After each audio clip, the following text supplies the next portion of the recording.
She returned a lost wallet to its owner, refusing the reward because it was the right thing to do. What she didn't know, the man standing before her was a ruthless mafia boss. And her simple act of honesty had just changed both their lives forever. The morning rush at Miller's cafe had finally died down, leaving Rachel with a mess of empty coffee cups and crumpled napkins scattered across mismatched tables.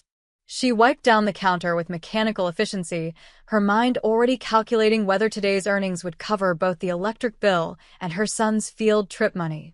It couldn't cover both. It never did. Mom.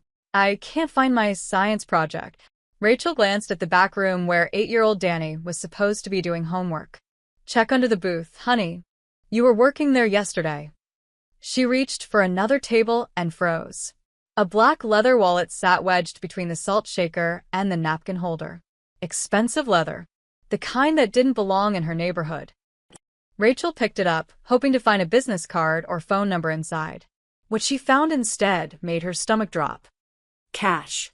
Thick bundles of $100 bills, more money than she'd seen in years. Her fingers trembled slightly as she counted. Had to be at least $10,000. Beneath the cash, she found an ID card with a photo of a man in his mid-30s. Sharp jawline, dark eyes that seemed to look through the camera rather than at it. Luca Romano. The address listed was in the financial district, the part of the city where Rachel only went when she had to beg the bank for more time on her loan payments. Danny, grab your backpack. We're closing early. But Mom. Now, baby. 20 minutes later, Rachel stood in front of Romano Tower, a gleaming monstrosity of glass and steel that seemed to pierce the clouds.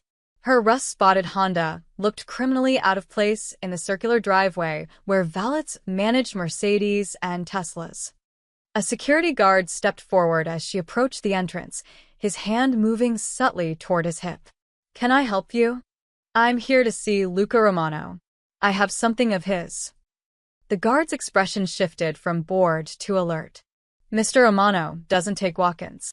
Tell him Rachel Miller found his wallet at Miller's Cafe on 5th Street. She held it up, and the guard's eyes widened slightly at the sight of the expensive leather. He spoke into his earpiece, listened, then looked at her with something between surprise and suspicion. 32nd floor. They're expecting you. The elevator ride felt eternal. Danny pressed his face against the glass wall, watching the city shrink beneath them. "Mom, why are we so high up? Is this man rich?" "I think so, baby." "Are we gonna be rich too?" Rachel's heart clenched. "We're gonna be honest. That's better." The elevator doors opened directly into a reception area that screamed wealth, marble floors, abstract art that probably cost more than her cafe, and a receptionist whose suit likely matched Rachel's monthly rent. "Ms. Miller? This way, please." She followed the woman down a hallway lined with floor-to-ceiling windows. The city sprawled below like a toy model, and Rachel suddenly felt very small, very out of place, and very aware of the coffee stain on her shirt sleeve. The receptionist opened a door to an office that was less a room and more a statement. Behind a massive desk sat the man from the ID photo, though the picture hadn't captured the intensity of his presence. Luca Romano looked up from a stack of papers, and Rachel felt the weight of his gaze like a physical thing. "Ms. Miller," his voice was smooth, controlled. Not warm, but not cold either. Carefully neutral. "Apparently, you have something that belongs to me." Rachel stepped forward and placed the wallet on his desk. "You left it at my cafe this morning. I wanted to return it." Luca picked up the wallet, checking its contents with practiced efficiency. Something flickered across his face. Surprise, maybe, or suspicion. "Everything's here." "Of course it is." He studied her for a long moment, and Rachel forced herself not to look away. She'd learned years ago that looking away meant weakness, and weak people got stepped on. "Most people would have kept the cash," Luca said finally. "Called it a finder's fee. I'm not most people. And it's not my money." Refreshingly honest, he opened a drawer and pulled out a stack of bills, counting out what looked like $2,000. "For your trouble." Rachel's hand twitched. God, she needed that money. The cafe was hemorrhaging cash. Danny needed new shoes, and her landlord had already called twice this month. But something in Luca Romano's expression told her that taking it would change something fundamental about this interaction. "I didn't return it for reward," she said quietly. "I returned it because it was the right thing to do." Luca's eyebrows rose slightly. The right thing? Yeah. Novel concept, I know. She took Danny's hand. "Come on, baby. We need to get you to school." "Wait." Rachel turned back. Luca was standing now, and she realized he was taller than she'd thought. He moved around the desk with the fluid grace of someone completely comfortable in his own skin, someone used to commanding rooms and people. "What's your cafe called?" "Miller's. On 5th Street. Like I told your security guard." "I'll remember that." He extended his hand. "Thank you, Ms. Miller. It's been educational." His handshake was firm, warm, and over before Rachel could analyze it. She nodded and left, very aware that something had just happened, something she didn't fully understand. In the elevator, Danny tugged her sleeve. "Mom, why didn't you take the money?" "We need money." Rachel knelt down to his level. "Because, baby, some things are more important than money. Like being able to look at yourself in the mirror." "I don't get it." "You will someday." As they drove away from Romano Tower, Rachel glanced in her rearview mirror at the gleaming building. She didn't know that Luca Romano was still standing at his window, watching her battered Honda disappear into traffic.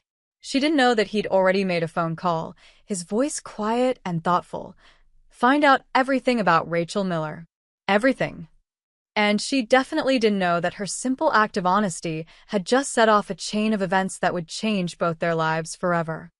Luca Romano stood at his penthouse window, a glass of 50-year-old scotch untouched in his hand. Below, the city glittered like scattered diamonds, each light representing someone's life, someone's struggle, someone's secret. He'd built his empire on understanding those secrets, exploiting them when necessary, burying them when convenient. But Rachel Miller had no secrets. That's what bothered him. His phone buzzed. "Talk to me, Vincent." His lieutenant's voice crackled through. "Got the report on the cafe owner. And She's clean, boss. I mean spotless. Rachel and Miller, 32 years old. Widowed 3 years ago. Husband died in a construction accident. No life insurance, he wasn't union. She took out a loan to buy the cafe, been struggling to keep it afloat ever since. Works 6 days a week, sometimes 7. One kid, Danny, 8 years old. Straight-A student at Jefferson Elementary." Luca took a sip of his scotch. Debts. 40 grand on the cafe loan. Behind on payments. Another 5 in credit cards. Medical bills from when the kid had pneumonia last winter.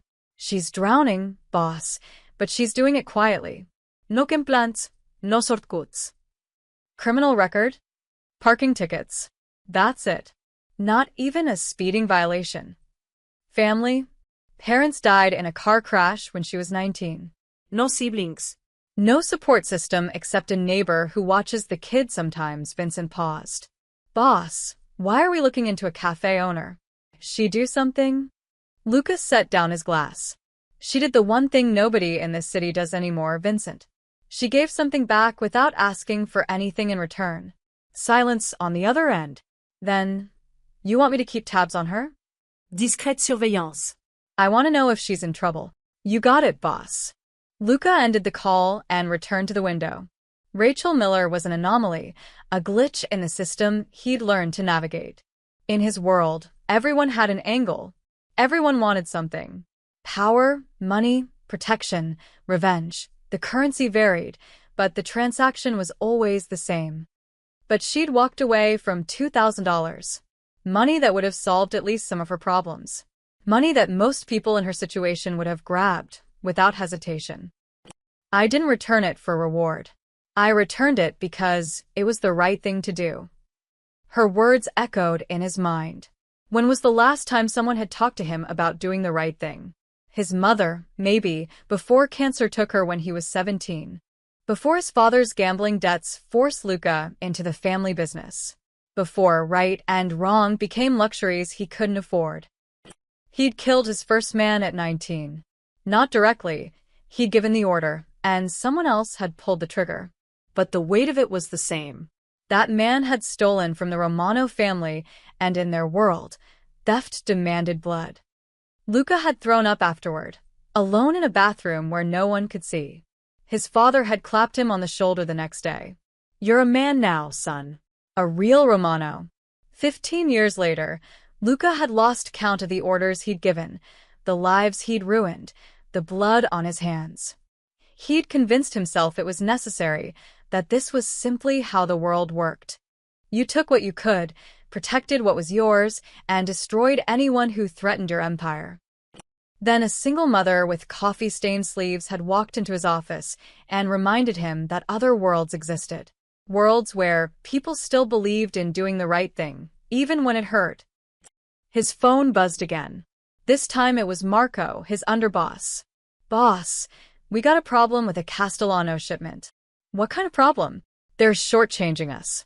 30% light on the agreed weight. Set up a meeting. Tomorrow night, the usual place. You want me to bring the full crew? Luca paused, his reflection staring back at him from the darkened window. A week ago, he would have said yes. Would have made an example of the Castellanos, reminded everyone in the 5 boroughs that you didn't cheat the Romano family. No. Just you and Vincent. We'll talk first. Talk. Marco's surprise was evident. Boss, they disrespected us. If we don't respond. We'll talk first, Luca repeated, his voice hardening. That's the order. He ended the call before Marco could argue further. His men would question this decision. Some would see it as weakness. In his world, weakness was fatal. But something had shifted when Rachel Miller walked out of his office. She looked at him like he was just a man, not a monster. Like doing the right thing was still possible, even for someone like him. Luca returned to his desk and pulled open a drawer. Rachel's refused reward sat inside, $2,000 in crisp bills. He'd put it there after she left, unable to quite process what had happened. An honest woman in this city, he murmured to himself. Maybe the only one left. His computer screen showed the surveillance feed Vincent had already set up. Rachel's Cafe, a modest storefront wedged between a laundromat and a phone repair shop. Through the window, he could see her wiping down tables, that same mechanical efficiency from this morning. She looked tired. She looked like she was carrying the weight of the world on her shoulders. She looked real.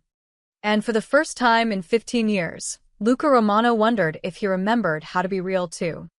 He picked up his phone one more time. Vincent, what time does Miller's Cafe open? 7 a.m., boss. Clear my morning schedule. I'm going out. Where to? Luca smiled slightly. To get a cup of coffee. Rachel had just flipped the cafe sign to open when she noticed the man standing outside. He wore jeans and a dark Henley instead of the expensive suit from yesterday, but there was no mistaking those eyes. Luca Romano studied her cafe like he was memorizing every detail. The chipped paint on the window frame, the faded awning, the crooked Miller's sign that she kept meaning to fix. Her heart did an uncomfortable flip. Men like him didn't come to neighborhoods like this without a reason, and reasons usually meant trouble. The bell chimed as he entered. Good morning, Ms. Miller. Mr. Romano. Rachel wiped her hands on her apron, forcing her voice to stay steady. This is a surprise. I was in the area. Thought I'd try your coffee. He slid onto a stool at the counter, moving with that same fluid grace from yesterday. Without the suit and the office, he looked younger, more human. It made him somehow more intimidating. Just coffee. Black. No sugar. Of course. Rachel poured from the fresh pot, hyper-aware of her hands, of the ancient coffee maker that wheezed and sputtered, of the cracked tile behind the counter that she'd been meaning to replace for 6 months. Everything about her cafe suddenly felt shabby, exposed under his quiet scrutiny. She set the cup in front of him. $2.50. Luca wrapped his hands around the mug, and Rachel noticed his knuckles, scarred, like he'd spent years hitting things. Or people. He took a sip, and something shifted in his expression. Surprise, maybe. This is good. Don't sound so shocked. a hint of a smile. I've had a lot of bad coffee. Well, coffee's the one thing I don't cut corners on. Rachel grabbed a cloth and started wiping down the already clean counter, needing something to do with her hands. Even when I probably should. The morning quiet settled between them, broken only by the hiss of the coffee maker and distant traffic. Rachel could feel him watching her, not threatening exactly, but intense. Like he was trying to solve a puzzle she didn't know she represented. The bell chimed again. Mrs. Chen shuffled in, her usual Tuesday morning routine. Rachel, dear. My regular, please. Coming right up, Mrs. Chen. Rachel moved into the familiar rhythm of work, coffee with cream and 2 sugars, a blueberry muffin warmed for exactly 20 seconds. Mrs. Chen settled at her favorite table by the window, pulling out her crossword puzzle.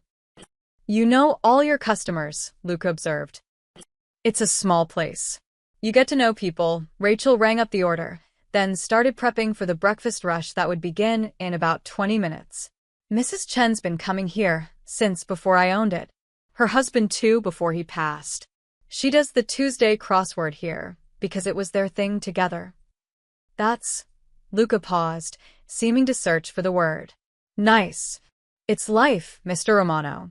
Small, ordinary life. Rachel cracked eggs into a bowl, whisking them with practiced efficiency. The kind where people matter more than profit margins. Is that a dig at me? I don't know you well enough to dig at you, she glanced at him. Doi.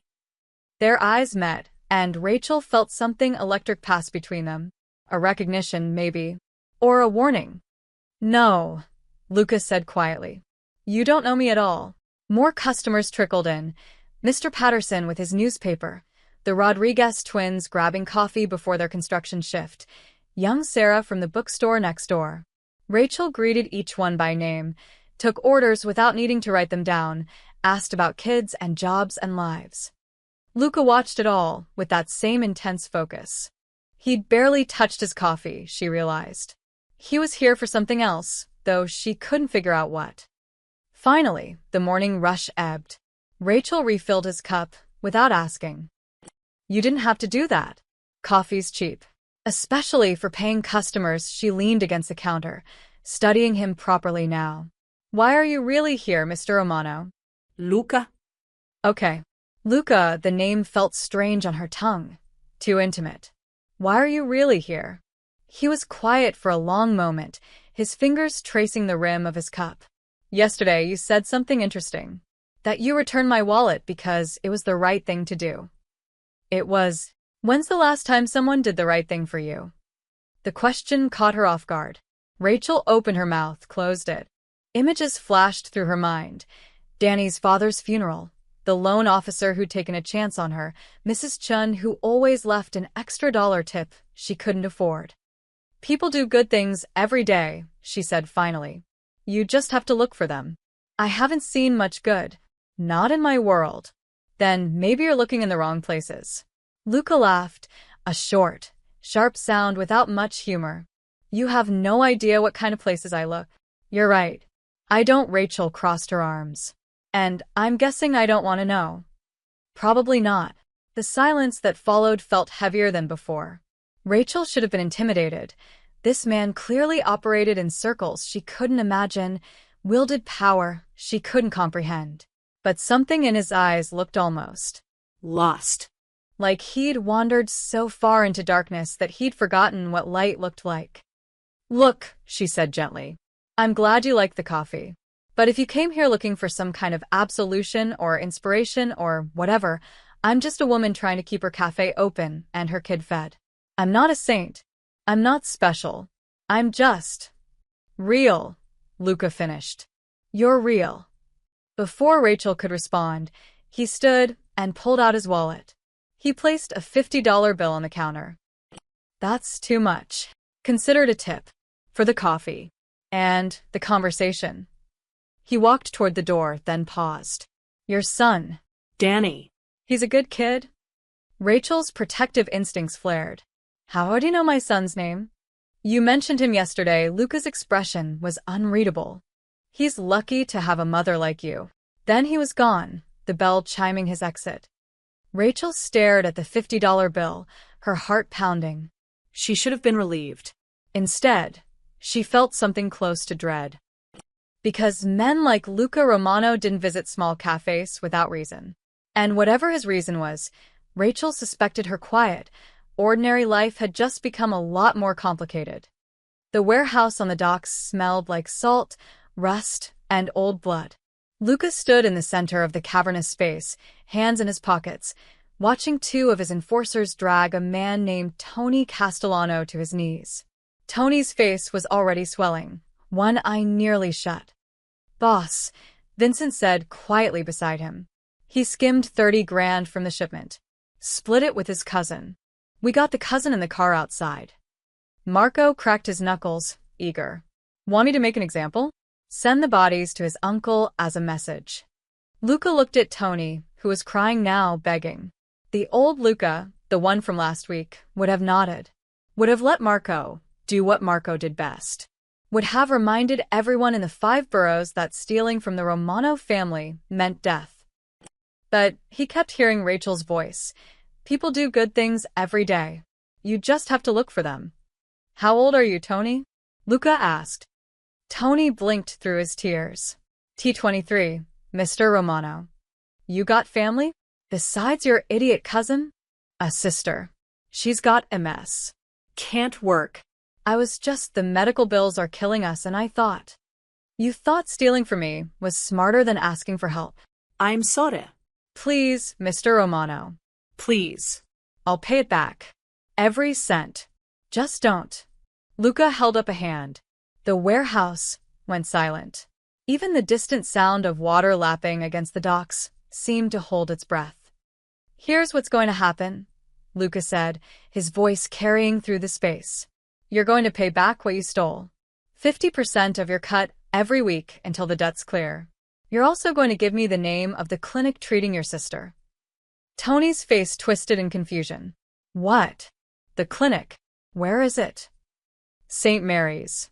On Lexington." "But I don't." "I'll make sure her bills are covered. Consider it a loan. You'll pay that back too, but interest-free. Take you about 3 years if you're smart with money." Luca stepped closer. "But if you ever steal from me again, Tony, I won't be this generous. Understand?" Tony nodded frantically, unable to speak. "Get him out of here," Luca told Vincent. "And get his sister's account information. I want those medical bills handled by tomorrow." Marco stepped forward after Tony was dragged away, his face a mask of disbelief. "Boss, what the hell is that?" "That was business. That was soft." Marco's voice rose. 3 years? You should've. "I should've what, Marco?" Luca's tone dropped to something dangerous. "Killed a 23-year-old kid because he was desperate? Put a bullet in him because he loves his sister?" Yes. "That's how this works. That's how it's always worked. You show mercy and everyone thinks they can steal from us." "Or," Luca said quietly, "they learn that loyalty is earned, not beaten into people." Marco stared at him like he'd grown a second head. "You've changed. Ever since that cafe woman." "Careful, Marco." The warning in Luca's voice was clear. Marco backed down, but the damage was done. The seed was planted. Vincent waited until Marco stormed off before speaking. He's not wrong, boss.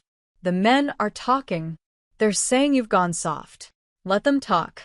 Luca, Vincent rarely used his first name.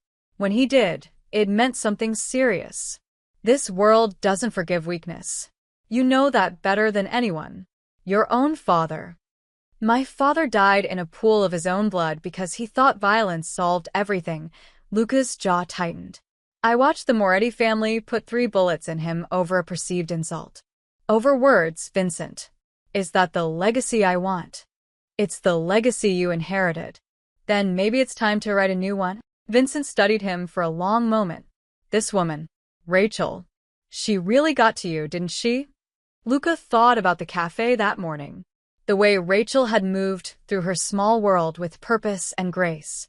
The way she knew every customer's name, their stories, their struggles. The way she'd looked at him, not with fear or calculation, but with honest curiosity. She reminded me that other ways of living exist, Lucas said finally. Ways that don't involve warehouses and blood and bodies.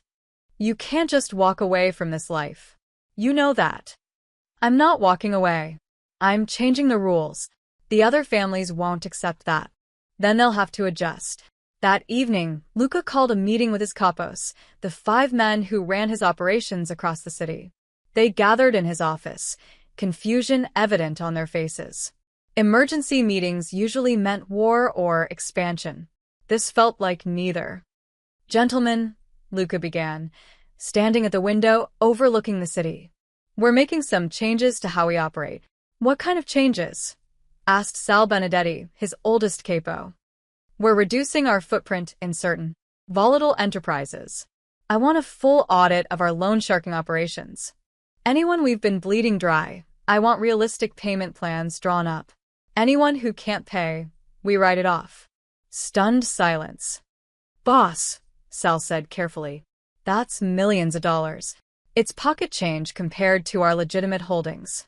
Which brings me to point 2. I want our legal operations expanded. Construction, shipping, real estate. We're going to shift focus. You're talking about going straight? Marco laughed bitterly from his corner. We're the Romano family. This is what we do. This is what we did, Luca corrected. Times change. We change with them or we die.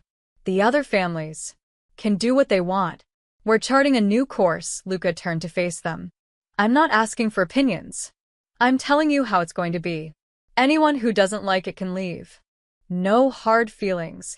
No one moved, but Luca could see the doubt in their eyes. The resistance. Change never came easy, especially not in a world built on tradition and blood. But as he dismissed them and returned to his window, watching the city lights flicker like distant stars, Luca felt something he hadn't experienced in years. Hope. Rachel Miller had given him back his wallet.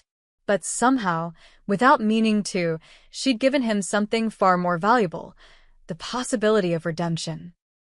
Rachel was stacking chairs on tables, the cafe finally quiet after another long day, when the bell chimed. She turned, ready to say they were closed, and froze. Mark Miller stood in the doorway. Her ex-husband looked worse than she remembered, thinner, unshaven, with that familiar glint of desperation in his eyes that had always preceded their worst fights. We're closed, Rachel said flatly. That's how you greet your husband? Ex-husband. 3 years ex. Mark stepped inside, letting the door swing shut behind him. Still bitter, I see. What do you want, Mark? I want to see my son. Rachel's grip tightened on the chair she was holding. You haven't called in 2 years. You missed his last 3 birthdays. You don't get to just show up and... He's my son, too. Mark moved closer, and Rachel caught the smell of cheap whiskey. I have rights. Rights you signed away when you left us with nothing but debt and a broken promise. I was grieving. My brother had just died, and you just expected me to keep pretending everything was fine. I expected you to be a father. Rachel's voice rose despite herself. Danny was 5 years old, Mark. He needed you, and you chose the bottle instead. Mark's face darkened. Yeah, well, maybe I've changed. Maybe I'm ready to step up now. Now? Now that he's 8 and doesn't even remember what you look like. Rachel set down the chair, crossing her arms. Where is this coming from? I've been thinking. A boy needs his father. And honestly, Rachel, look at this place, he gestured around the cafe with contempt. You're barely keeping it together. Working yourself to death. Danny deserves better. Better than a mother who loves him? Who's there every single day? Better than poverty. Mark leaned against the counter, a cruel smile playing at his lips. I'm getting remarried. Sarah, she's got money, a real house in the suburbs. We can give Danny stability, a proper education, things you can't afford. Rachel's blood ran cold. You're not taking my son. I'm not asking permission. I talked to a lawyer. Given your financial situation, the court might agree that Danny would be better off with me and Sarah. You're broke, Mark. You've been broke since your brother died. What lawyer? Sarah's lawyer. And she's not broke, Mark straightened, Enjoying this now. We're filing for custody next week. Thought I'd give you a heads up. Professional courtesy. Get out. You can't keep him from me, Rachel. I'm his father. You're a drunk who abandoned his family. Rachel's voice shook with rage. You think any judge will give you custody after you disappeared for 2 years? I think any judge will see a struggling single mother who can barely make rent working in a failing cafe in a bad neighborhood. They'll see a father who's turned his life around, got sober, got married to a woman with resources. Mark headed for the door, then paused. Oh, and Rachel? Danny told Sarah he wished he had a dad who came to his baseball games. Might want to work on that. The door chimed as he left, the sound echoing in the sudden silence. Rachel stood frozen, her mind reeling. Mark was full of threats, he always had been. But he'd never mentioned lawyers before. Never mentioned custody. And the way he'd said Sarah's name, with that smug certainty. Her phone buzzed. Mrs. Patterson from next door. Danny's asking about dinner. You okay? Rachel's hands shook as she typed back. Be there in 10 minutes. Thank you. She finished closing up in a daze, her mind spinning through scenarios. Could Mark really take Danny? Would a court actually consider it?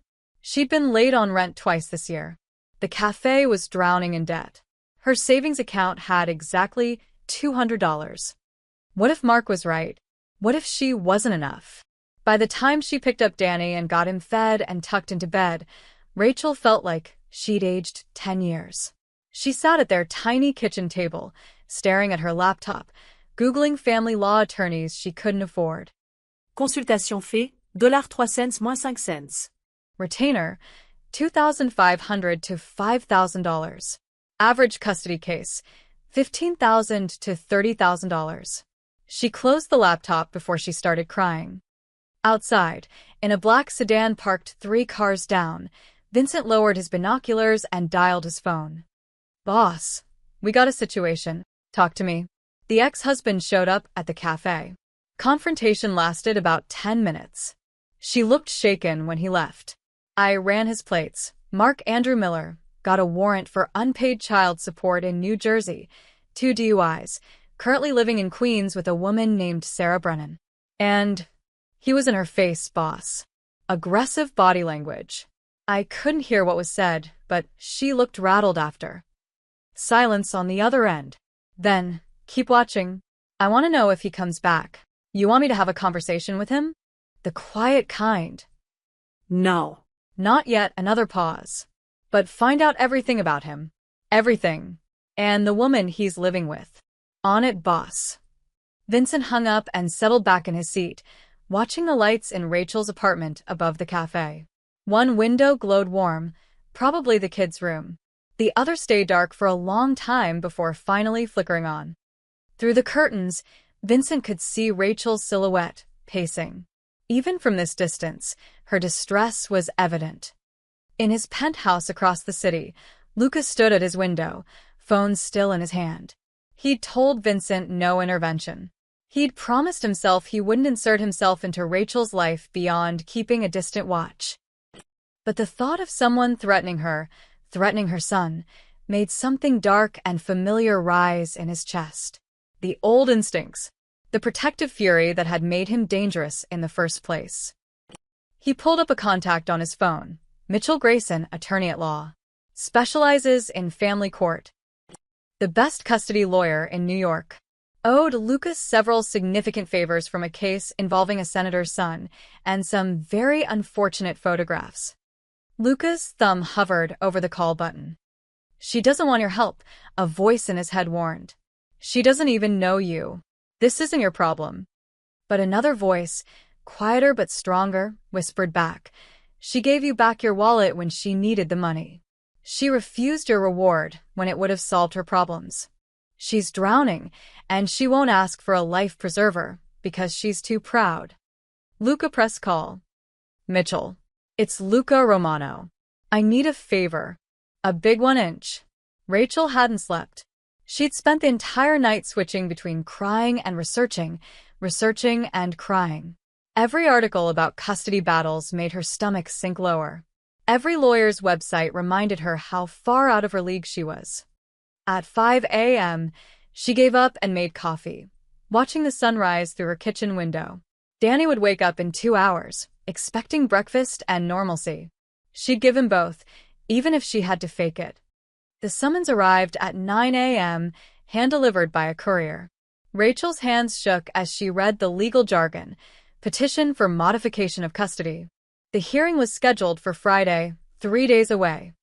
3 days to find a lawyer she couldn't afford. 3 days to prepare a defense she didn't know how to build. 3 days before Mark could potentially rip her world apart. She called 6 law offices that morning. 5 said their retainers started at $5,000. The 6th offered a payment plan that would take her 10 years to pay off, assuming she won. By Thursday afternoon, Rachel had resigned herself to representing herself in court. She printed out templates, read every article she could find, and prepared a statement that sounded desperate even to her own ears. Friday morning arrived like an execution date. Rachel dropped Danny at school, hugging him longer than usual. He squirmed away, embarrassed, having no idea that his entire future hung in the balance. She watched him run toward his friends, his backpack bouncing, and felt her heart splinter. Please, God. Please let me keep him. The courthouse was a maze of marble and bureaucracy. Rachel found the right courtroom, her stomach churning, and pushed through the doors. Mark sat on the other side with a blonde woman who must be Sarah, polished, confident, wearing a suit that probably cost more than Rachel's monthly rent. Next to them sat a lawyer in an even more expensive suit, reviewing documents with the air of someone who'd never lost a case. Rachel took her seat alone, clutching her folder of printed articles and handwritten notes. Then the doors opened behind her. A man in an immaculate charcoal suit walked in, carrying a leather briefcase that screamed sophistication. He was in his 50s, with silver hair and the kind of presence that made people instinctively defer to him. He walked straight to Rachel's table and extended his hand. "Ms. Miller? Mitchell Grayson. I'll be representing you today." Rachel stared at him. "I'm sorry, what?"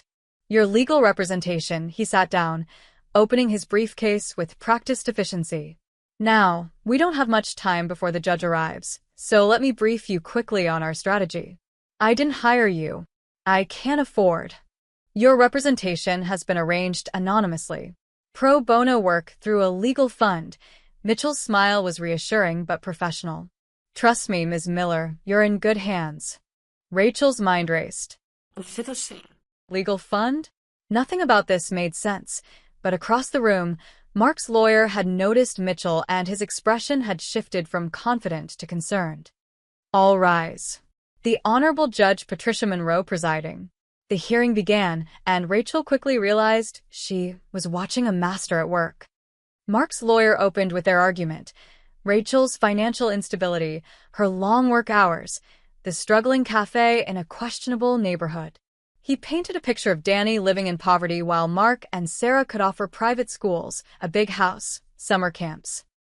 Then Mitchell Grayson stood. "Your Honor," opposing counsel paints an interesting picture. "Let's examine it more closely." He pulled out a document.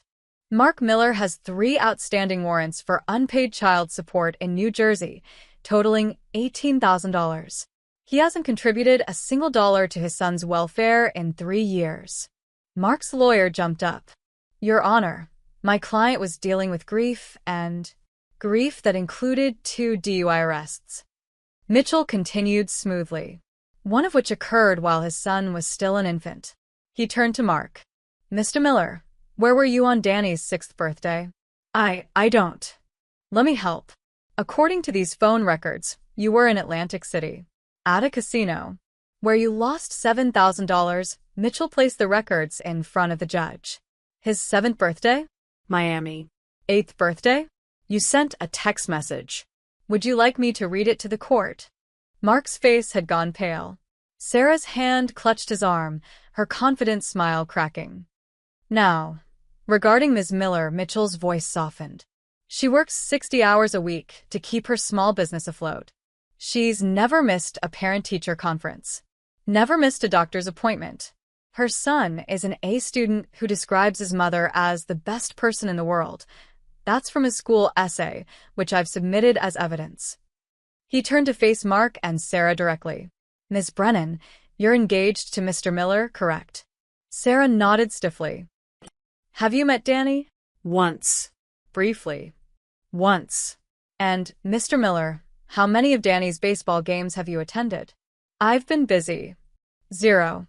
The answer is 0. Mitchell turned back to the judge.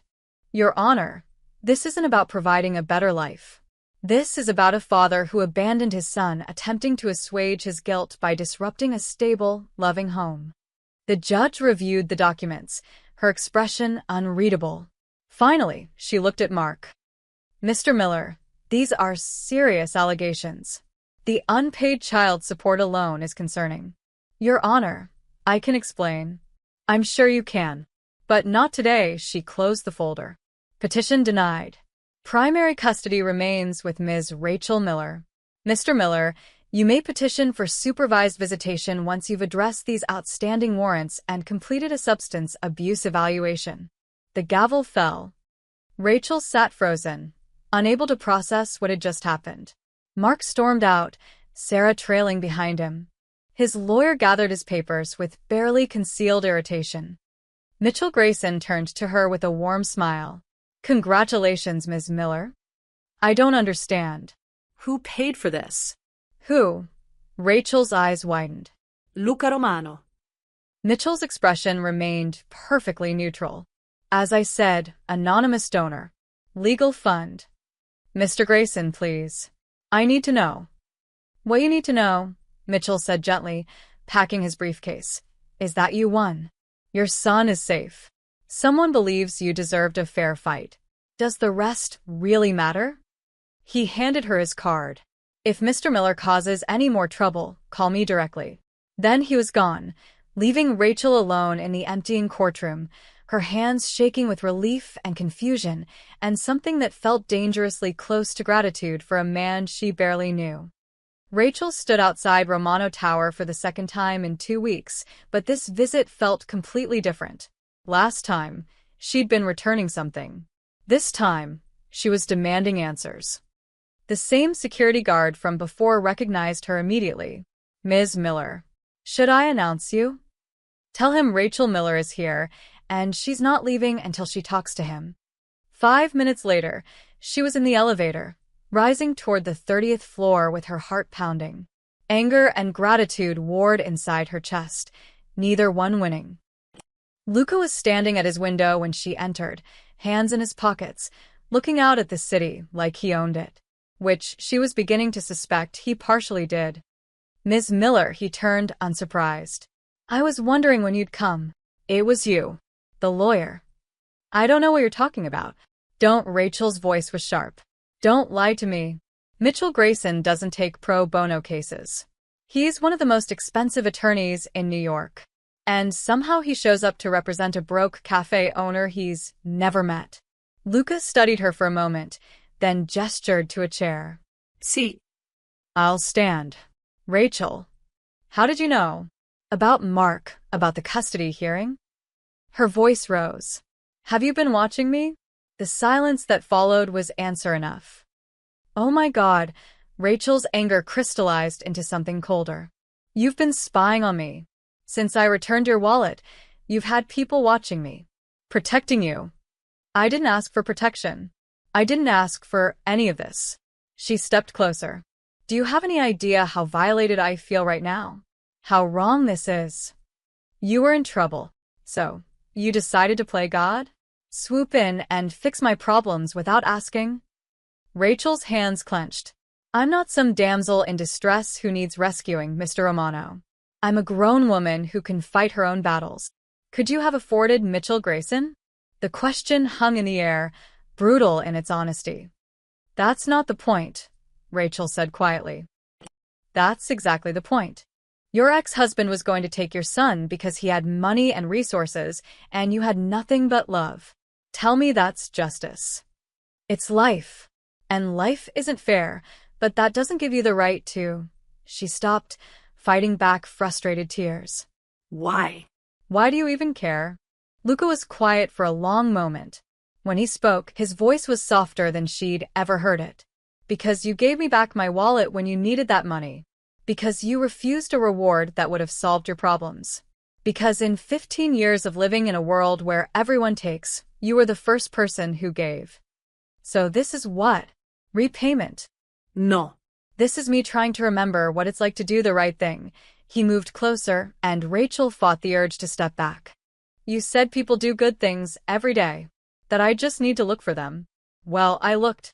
And I found you drowning, and I threw you a life preserver. I'm not sorry for that. Rachel closed her eyes, exhausted. You can't just fix people's lives without permission. I know. And I'm sorry for the surveillance.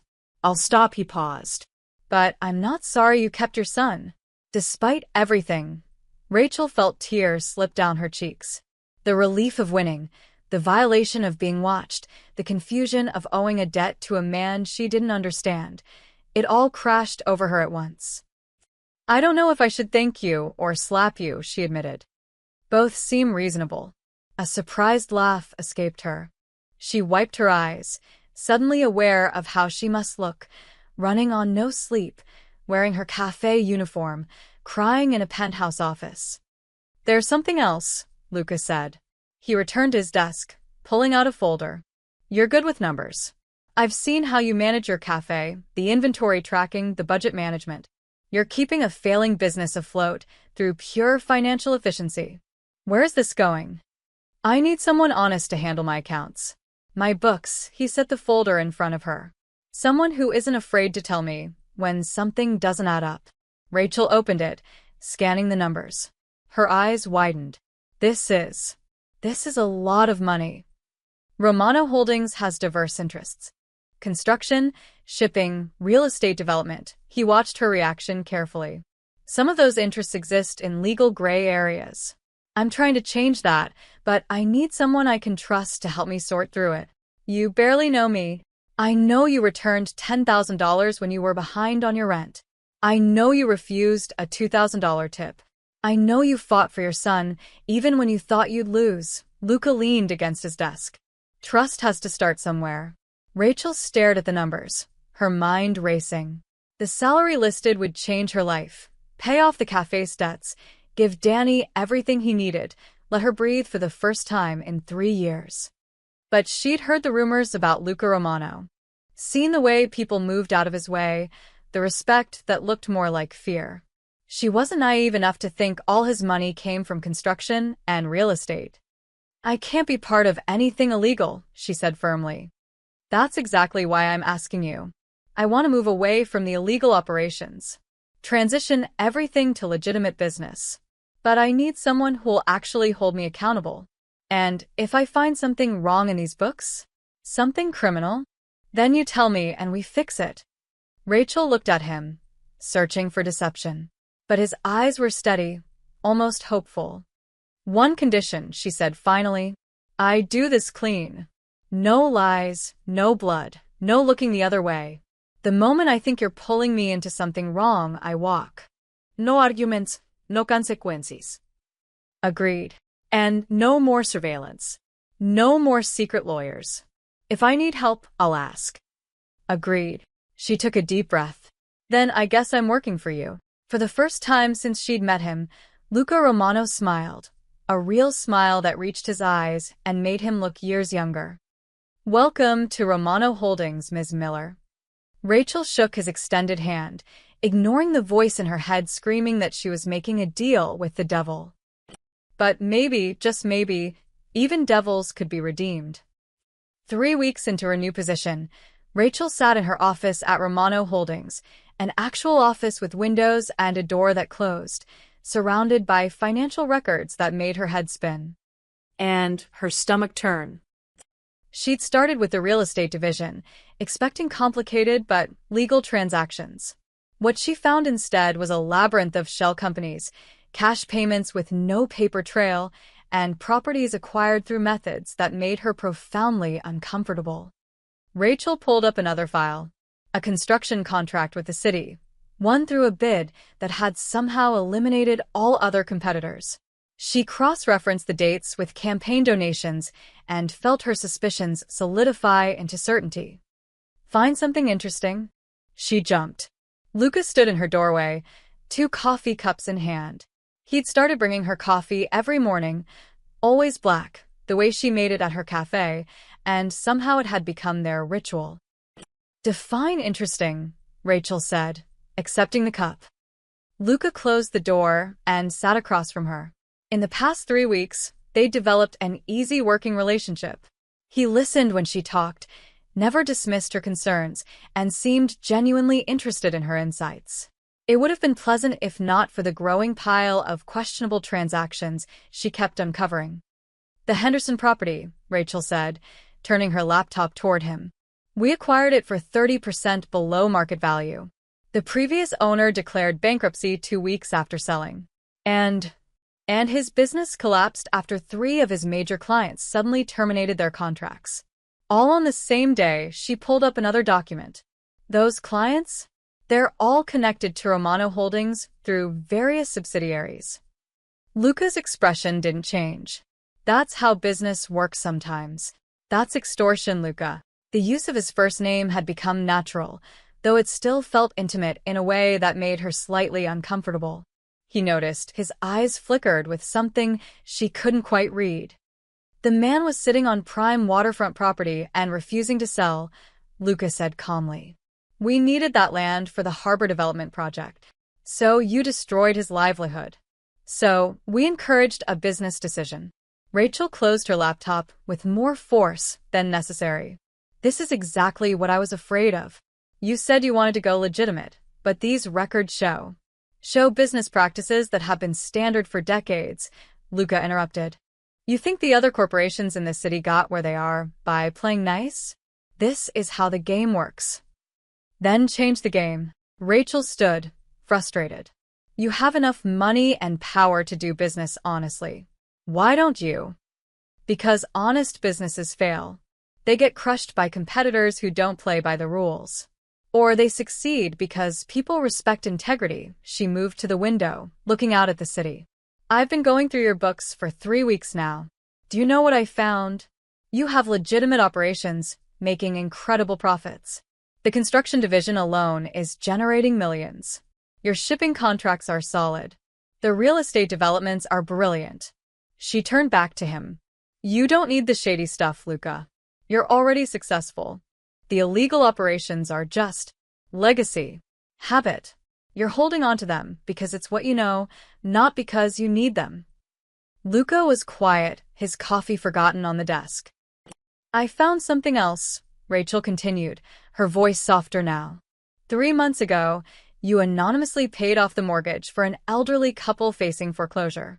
2 months ago, you funded a community center in Queens. Last month, you hired 20 ex-cons for your construction crew when no one else would give them a chance. How did you? Because I'm good at my job. And because you try to hide it, which tells me you knew those were the right things to do, Rachel sat back down. You're not the ruthless mafia boss everyone thinks you are. Not anymore. Maybe you were once, but that man wouldn't have helped Tony Castellano with his sister's medical bills. That man wouldn't have saved my son. Luca's jaw tightened. You don't know what I've done. The things I'm responsible for. You're right. I don't. But I know who you're trying to become. She pulled up a new document on her laptop. I've spent the last week creating a plan. A real plan for transitioning Romano Holdings into a completely legitimate operation. She turned the screen toward him.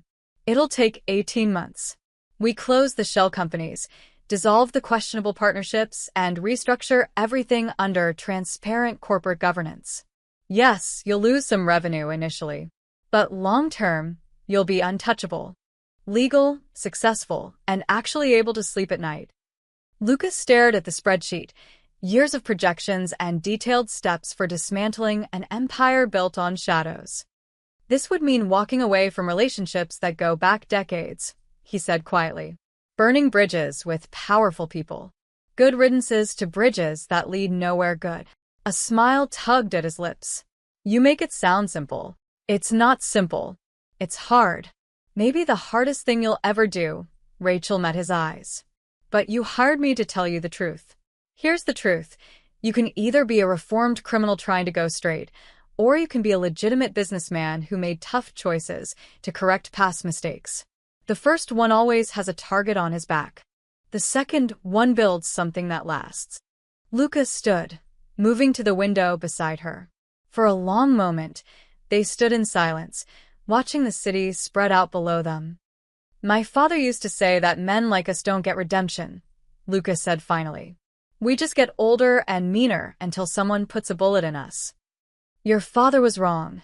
He usually was. Luca turned to her, and Rachel saw something vulnerable in his expression. If we do this, if we really commit to this plan, I'm going to lose people. Friends, associates, maybe even some family. But you'll keep yourself, Rachel said. Your integrity, your future. And you? If this blows up, you'll be caught in the crossfire. Then we better make sure it doesn't blow up. Luca laughed, a real, surprised laugh that transformed his entire face. How did you get so fearless? I'm not fearless. I'm terrified.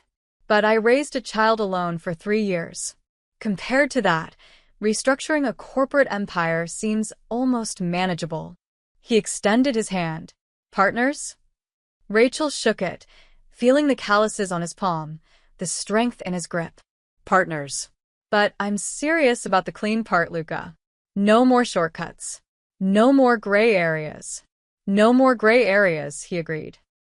As she returned to her desk, pulling up the restructuring plan, Rachel didn't see the way Luca watched her, with something that looked dangerously close to admiration. Or hope. Or something neither of them was quite ready to name. The call came at 2 a.m. Luca answered on the first ring, already knowing it meant trouble. Good news never arrived in the middle of the night. Boss, we got a problem. Vincent's voice was tight. The Moretti family just intercepted our shipment at the docks. Luca was out of bed instantly, pulling on clothes. What shipment? The construction materials for the harbor project. 20 tons of steel beams, cement equipment. They hit the convoy, send our drivers to the hospital. Nothing fatal, but they're sending a message. What message? They left a note. I'm texting you a photo now. Luca's phone buzzed. The message was scrawled on the side of one of his trucks in red spray paint. Get rid of the woman or lose everything. His blood turned to ice. Where's Rachel? Home. We've got eyes on her building. She's safe. Double the security. I want someone on her floor, someone in the parking lot, and someone watching the cafe. Now. Already done. Boss, the Morettis are serious. They're saying your cleaning lady is destroying the revenue streams. The loan operations you shut down, the gambling dens you closed, the protection rackets you dissolved. That was all shared territory. They're losing money because you're going legit. Luca grabbed his keys. I'm coming to the docks. There's more. It's not just the Morettis. I'm hearing rumbles from the Castellano family, the Russos, even some of our own people. They think you've gone soft. They're saying the cafe woman has you whipped. Let them say what they want. Luca, Vincent rarely used his first name. They're talking about moving against you. A vote of no confidence. They want to replace you with someone who'll run things the old way. Then they can try. 20 minutes later, Luca stood at the docks, surveying the damage. His trucks were stripped, materials scattered across the concrete like a child's discarded toys. The message was clear. Step back in line or face war. Marco approached, his expression dark. This is what happens when you try to play nice. The Morettis see weakness. They attack. That's the only language these people understand. What would you have me do, Marco? What you should have done weeks ago. Hit them back. Hard. Remind everyone in this city why people fear the Romano name. And Rachel? Marco's silence was telling. Say it, Luca demanded. She's a liability. She's costing you money, respect, and now she's painting a target on your back. You want my honest opinion? Pay her off, send her away, and get back to business. No. Boss. I said no. Luca's voice dropped to something dangerous. Rachel Miller is under my protection. Anyone who touches her answers to me. Make sure that message reaches the Morettas, the Castellanos, and anyone else who's forgotten who they're dealing with. You're choosing her over the family? I'm choosing the future over the past. Luca turned to face his assembled men, capos, enforcers, soldiers who'd followed him for years. I'm done with the old ways. We're going legitimate, and anyone who doesn't like it can walk right now. No hard feelings. No one moved, but Luca could feel the resistance, the doubt radiating from them. The Morettas think I've gone soft, Luca continued. They think because I'm not burning down buildings and breaking legs anymore, I've lost my edge. Let me be clear. I'm offering peace, not surrender. There's a difference. And if they don't accept peace? Vincent asked. Then we remind them why peace was a good idea.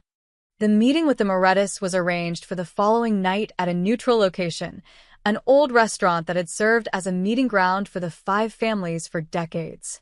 Luca arrived with Vincent and Marco, leaving his other men outside as tradition demanded. Don Moretti sat at the head of the table, a man in his 60s with cold eyes and colder hands. His 2 sons flanked him, both eager for violence. Luca Romano, the Don said. You've caused quite a disruption. I've restructured my business operations. That's my right. Your restructuring is costing the rest of us millions. The loan operations brought steady income. The gambling and protection, those were shared territories. You don't get to just walk away. I just did. The younger son, Tony Moretti, slammed his hand on the table. You're destroying the infrastructure our fathers built. And for what? Some woman. Careful, Luca said softly. Everyone knows she's got you wrapped around her finger. The great Luca Romano, brought to his knees by a cafe owner, Tony leaned forward. Get rid of her, go back to business as usual, and we forget the disrespect. Or we remove the problem ourselves. The threat hung in the air like gun smoke.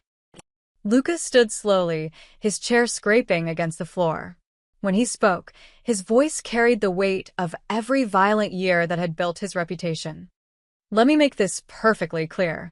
Rachel Miller is off limits. Her son is off limits. Her cafe is off limits. Anyone who touches her, looks at her wrong, or even drives past her building with ill intent will answer to me personally. He placed both hands on the table, leaning toward the Morettas. And I promise you, the man you knew, the one who built this empire on fear and blood, he's not gone. He's just trying to be better. But if you force my hand, I will burn every bridge in the city. I will dismantle your operations piece by piece. I will make you wish you'd accepted my peace. Don Moretti's eyes narrowed. You threaten the 5 families over one woman. No. I'm drawing a line in the sand over principle. The old ways are dying. I'm offering a path forward. But if you want war instead, Luca straightened. I've never lost a war. There's always a first time. Then I guess we'll find out. Luca headed for the door, then paused. You have 48 hours to decide. Peace or war. Choose wisely. As they left the restaurant, Marco muttered, You just declared war on the 5 families. No, Luca corrected. I offered peace. They're the ones choosing war. Vincent pulled up the car. What now? Luca checked his phone. A text from his security team. R. Miller safe. No movement near her location. Now we prepare. If they want the old Luca Romano, they're about to remember why that's a bad idea. Rachel locked the cafe's front door, exhaustion settling into her bones. It had been a brutal day. The espresso machine had broken, she'd burned a batch of muffins, and 3 regulars had complained about the price increase she'd been forced to implement.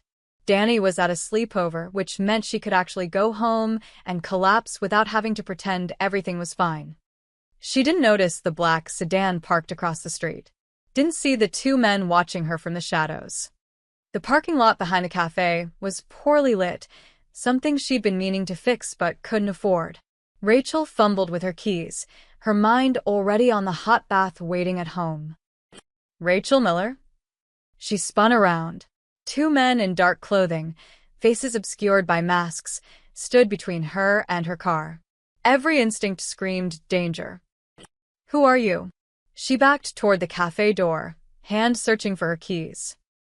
Someone wants you to disappear. The taller one pulled out a gun. Rachel's world narrowed to that single point of metal glinting in the streetlight. She'd never seen a real gun pointed at her before. It was smaller than she'd imagined. More terrifying. Please, she heard herself say. I have a son. Should have thought of that before you started messing with things that don't concern you. The shorter man moved forward. Rachel threw her purse at him, a desperate, useless gesture, and tried to run. She made it 3 steps before he grabbed her arm, yanking her back with brutal force. Then, everything exploded into chaos.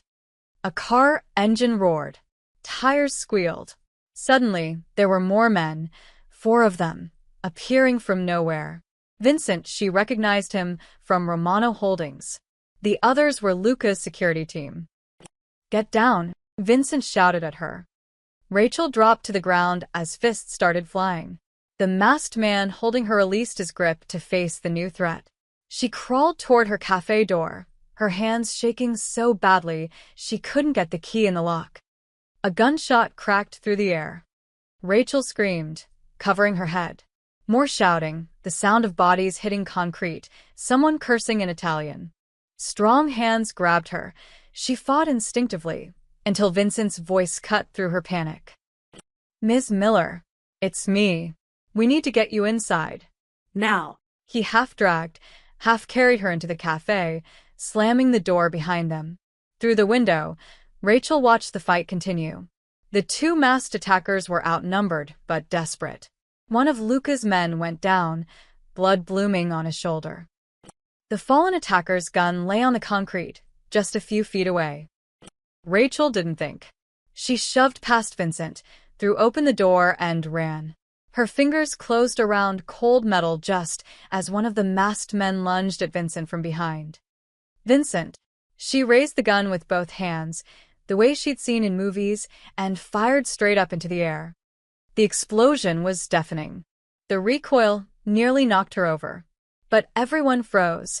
Attackers, defenders, everyone staring at the terrified woman holding a gun she barely knew how to use. Sirens wailed in the distance. Someone must have called the police. The masked men ran, disappearing into the darkness like smoke. Luca's security team didn't pursue. They were too busy securing the perimeter, checking injuries, and staring at Rachel like she'd grown a second head. Vincent gently took the gun from her trembling hands. Ms. Miller, you shouldn't have. They were going to hurt you. Her voice sounded strange, distant. I couldn't let them. Her legs gave out. Vincent caught her before she hit the ground, guiding her to sit on the cafe's steps. The adrenaline was draining away, leaving her hollow and shaking. Red and blue lights flooded the parking lot. Police cars, an ambulance. Rachel answered questions in a daze, her voice mechanical. Yes, she owned the cafe. No, she didn't know the attackers. Yes, she'd fired the gun. No, she didn't have a permit. The weapon was discharged in self-defense, Vincent told the officers smoothly. Multiple witnesses. We'll provide full statements. Then another car arrived, driving too fast, stopping with a screech of brakes. Luca emerged like a storm, his face a mask of controlled fury. He scanned the scene, his injured man being loaded into an ambulance, the police securing the area, and finally, Rachel sitting on the steps wrapped in a shock blanket. Their eyes met across the parking lot. He was beside her in 3 long strides, kneeling down to her level. Are you hurt? Rachel shook her head, unable to speak. Did they touch you? Vincent stopped them. Your men, they saved my life. Luca's jaw clenched. He turned to Vincent. Report. 2 attackers, both masked. Professional job. They were waiting for her. We intercepted before they could extract her. Moretti? Most likely. Luca stood, and Rachel saw something frightening in his expression. The ruthless Mafia boss everyone whispered about. The man who'd built an empire on fear. This wasn't the person who brought her coffee every morning. This was someone capable of terrible things. Luca, she said, and he immediately softened, turning back to her. I'm taking you somewhere safe. I need to go home. Danny's at a sleepover, I have to. Vincent's already checking on him. He's safe, I promise. Luca helped her to her feet. But you can't stay here. Not tonight. This is your fault. The words came out sharper than Rachel intended, but she was too shaken to care. You brought this to my door. Those men came here because of you, because of whatever war you're fighting. The police officers and Luca's men suddenly found other things to look at. You're right, Luca said quietly. This is my fault. And I'm sorry.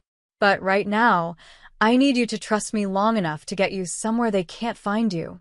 Rachel looked at him, this dangerous, complicated man who'd somehow become part of her life. She should refuse. Should tell him to stay away from her and Danny forever. But the truth was, she'd never been more terrified. And despite everything, despite the violence and the secrets and the world she didn't understand, she knew Luca Romano would die before he let anyone hurt her. Okay, she whispered. But tomorrow we talk. About all of this. Tomorrow, Luca agreed. I'll tell you everything. As he guided her to his car, his hand protective on her back, Rachel glanced at the cafe she'd worked so hard to build. Blood stained the concrete. Police tape cordoned off the area. Her quiet, ordinary life had just been shattered. And somewhere in the city, people were deciding whether she lived or died. Rachel didn't sleep. She'd spent the night in one of Luca's safe houses, a sleek apartment in a building with more security than a bank, staring at the ceiling and replaying the moment a gun was pointed at her face. At 6 a.m., she'd had enough. She got dressed in the clothes Vincent had brought from her apartment, checked her phone for the 100th time to confirm Danny was safe, and walked into the living room where Luca sat nursing a cup of coffee, looking like he hadn't slept either. I want answers, Rachel said. All of them. No more half-truths or corporate euphemisms. Who were those men, and why did they try to kill me? Lucas set down his cup. The Moretti family. One of the 5 families that control organized crime in New York. They see your influence on me as a threat to their operations. My influence. You've been cleaning out the black money pipeline. Every shell company you close, every questionable deal you flag, every restructuring plan you implement, it costs them money. The families shared territories with us. When I started going legitimate, their revenue streams dried up. Rachel sank onto the couch. So, they decided to kill me. They decided to send a message. Remove the problem, and I'd fall back in line. And if they'd succeeded? If your men hadn't been there? Luca's expression darkened. Then I would have burned the city to the ground until I found everyone responsible. The certainty in his voice should have frightened her. Instead, it made something warm unfurl in her chest, a feeling she absolutely didn't want to examine. This has to stop, Rachel said. All of it. I can't live like this, Luca. I can't have Danny growing up watching his mother get escorted by armed guards. I can't jump at every shadow wondering if someone's going to. I know. So, what are you going to do? Go to war with these families? More violence, more blood? She stood, anger replacing fear. Is that your solution? What would you have me do? Luca rose to meet her. Walk away? Let them win? They tried to kill you, Rachel. They put a gun in your face. Because you dragged me into your world. I was fine before, struggling, yes, but safe. And now, her voice broke. Now my son could lose his mother, because I tried to help you become a better person. The words hit Luca like a physical blow. He turned away, running a hand through his hair, and Rachel saw his shoulders tighten with the weight of it. You're right, he said quietly. I should have left you alone. Should have let you refuse that reward, and never looked back. But I was selfish. I saw something good, something real, and I wanted to be near it, even knowing what it might cost you. So, what now? You pay me off like Marco suggested and send me away. Lucas spun around. Is that what you want? Rachel opened her mouth to say yes, to tell him she wanted her old life back, her safety, her anonymity. But the words wouldn't come, because the truth was more complicated than that. In the past month, she'd felt more alive than she had in years. Working at Romano Holdings had challenged her in ways the cafe never could. Watching Luca change, seeing him choose mercy over violence, integrity over profit, it had made her believe that people could transform, that redemption was possible. And God help her, she'd started to care about him. Not just the reformed version he was trying to become, but all of him. The darkness and the light, the violence and the gentleness, the monster and the man. I want you to stop this, she said finally. Not by running away or paying people off.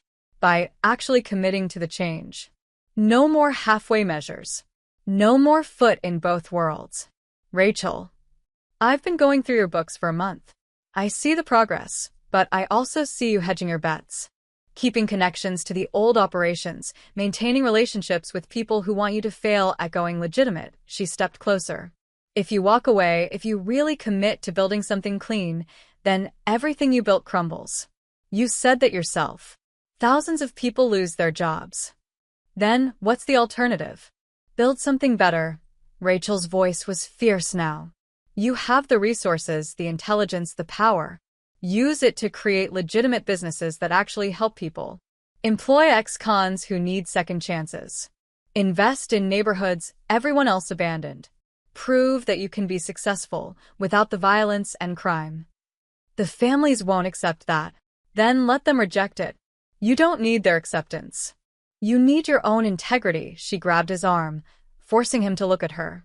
The man who saved Tony Castellano's sister, who funded a community center, who gave me back my son, that's who you really are. But you keep one foot in the old world because you're afraid. Afraid that if you let go completely, you'll have nothing. What if I let go and they destroy everything? What if they come after you again? Or Danny, or... Then we fight them legally. We build something so solid, so legitimate, that they can't touch it without exposing themselves. Rachel's eyes blazed. You told me once that your father said men, like you, don't get redemption. Prove him wrong. Be the man who walked away from the empire and built something that actually mattered. Lucas stared at her, something shifting behind his eyes. If I do this, if I really burn it all down, I lose everything. Friends, family, the respect I spent 15 years building. But you keep yourself, your soul, your future. She softened her voice. And maybe, just maybe, you get to be the kind of man who sleeps at night. The silence stretched between them, heavy with possibility and risk. Finally, Luca pulled out his phone. Get me Marco, Vincent, and all the capos. Conference room. 1 hour. What are you going to do? Something I should have done the moment you walked into my office. He met her eyes. I'm going to choose a side. An hour later, Rachel watched through the glass wall as Luca faced his assembled lieutenants. She couldn't hear the words, but she could see the reactions: shock, anger, disbelief. Marco stood and shouted something. 2 other capos walked out. But Luca didn't waver. He stood straight, resolute, as he dismantled everything his father had built. When he emerged 30 minutes later, he looked exhausted but lighter somehow. Unburdened. It's done, he said. Romano Holdings goes clean. Anyone who disagreed. He gestured to the half-empty conference room. They're gone. And the families? Let them come. We'll be ready. But we fight them in courtrooms now, not warehouses. Rachel took his hand, squeezing it. This is the right choice. I hope you're right, Luca said. Because I just bet everything on you being right. Rachel walked through Romano Tower like she owned the place, which, in a way, she partially did. The restructuring had been brutal, exhausting, and occasionally terrifying, but they'd done it. Romano Holdings was clean. She carried a stack of quarterly reports that showed exactly how clean. Construction contracts secured through legitimate bids. Shipping operations fully transparent and federally compliant. Real estate developments that actually revitalized neighborhoods instead of exploiting them. The company had taken a financial hit initially, about 30% revenue loss, when they'd cut ties with the underworld. But they'd recovered faster than anyone expected. Turned out, legitimate businesses attracted legitimate investors. Their stock had climbed steadily. 3 major firms had approached them about partnerships. Rachel pushed open Luca's office door without knocking, another thing that had changed. They'd become partners in every sense of the word, though neither had been brave enough to define exactly what that meant. Luca stood at his window, the same spot where she'd first confronted him months ago. But everything else was different now. The harbor development project broke ground this morning, he said without turning around. No Moretti interference. No threats. Just honest construction. That's because the Morettis are too busy with their own legal problems. Rachel set down the reports with satisfaction. Turns out, when you're not protecting them anymore, the FBI gets very interested in their operations. Luca smiled. I had nothing to do with that. I know. That's what makes it beautiful. They destroyed themselves. She moved beside him at the window. How many are left now? Of the old guard. Vincent stayed. 3 others. Everyone else either walked or tried to undermine the transition. And Marco. Last I heard, he's working for the Castellanos. Probably telling them all about how I've gone soft. Luca's voice held no bitterness, only acceptance. Rachel studied his reflection in the glass. He looked different than the man she'd met 4 months ago, still powerful, still intense, but the hardness around his eyes had softened. He smiled more, laughed occasionally, looked like someone who actually slept at night. Danny asked about you yesterday, she said. Luca turned to her, interested. Yeah. He wanted to know if you were going to come to his baseball game on Saturday. Rachel watched his reaction carefully. I told him I'd ask. I'd like that. They'd been careful around Danny, Luca keeping his distance, Rachel not wanting to confuse her son about who this man was in their lives. But Danny had noticed anyway, the way kids always do. Had started asking why Mr. Romano brought his mom coffee every morning, why he made her smile in a way she hadn't smiled in years. There's something else, Rachel said. She reached into her bag and pulled out a familiar black leather wallet, the same one that had started everything. She'd kept it all these months, waiting for the right moment. She placed it on his desk. Luca picked it up, confused. My wallet? I thought I'd lost this. You gave it to me, the day you hired me. Said I should hold on to it as collateral, to make sure you kept your promises. That wasn't exactly true, but Rachel had decided months ago that sometimes the story was more important than the facts. You gave up everything to go clean. The illegal operations, the protection rackets, most of your inner circle. You rebuilt this company from the ground up. She moved closer. You kept your promise. Now, let's build something that actually matters. Luca set down the wallet, his eyes locked on hers. We already have. I mean something more. Rachel pulled up documents on her phone. I've been doing research. There are 15 abandoned properties in my neighborhood. We could buy them, renovate them, create affordable housing and small business incubators. Real urban renewal, not the kind that pushes people out. That's a massive investment. You told me once you wanted to do something that mattered. This matters. This changes lives. Luca studied the plans, and Rachel saw the exact moment he committed, his shoulders straightening, his eyes lighting up with purpose. Let's do it, he said. Full community investment. Affordable housing, job training, small business support. He looked at her. But only if you're by my side. As a full partner. I'm already your partner. I mean as an equal. Co-owner.